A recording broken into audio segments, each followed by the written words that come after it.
Hello and welcome everyone to IHW podcast. I am Samiksha Singh, your host for today's podcast.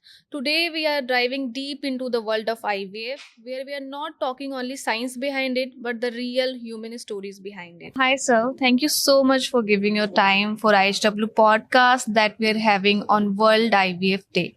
So, sir, can you please walk me through your journey? It's pleasure to be here.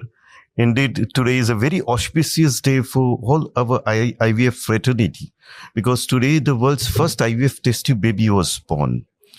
IVF is a very wonderful journey.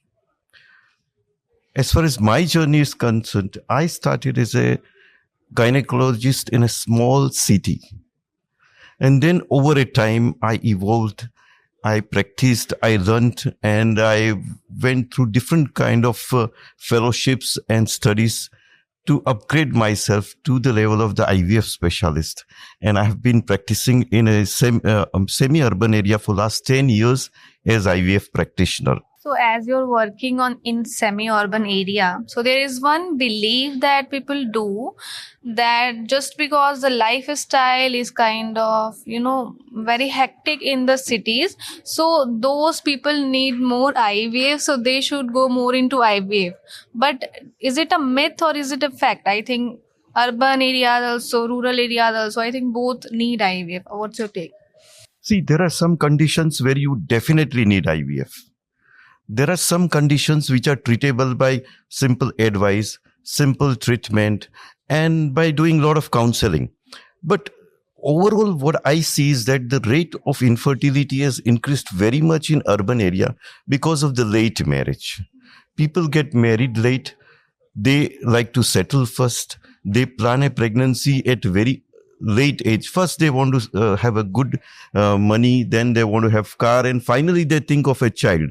So by the time they think of a child, they're already near 40. So it becomes a problem for them. See, infertility was not a much problem in past because in past people were getting married at very early age. So when the lady is young, there are very high chance of getting her pregnant. So that is the reason. And sir, there is one more thing which I would like to ask. How do you personalize IVF treatment for different patients? See, IVF is a very personalized treatment because patient puts a lot of faith in you, spends a lot of money. See, I personally handle every issue of IVF. I see the patient, I examine the patient, I counsel the patient, I treat the patient, I explain them, I start the IVF treatment. Of course, there are assistants with me, but I'm always there with the patients.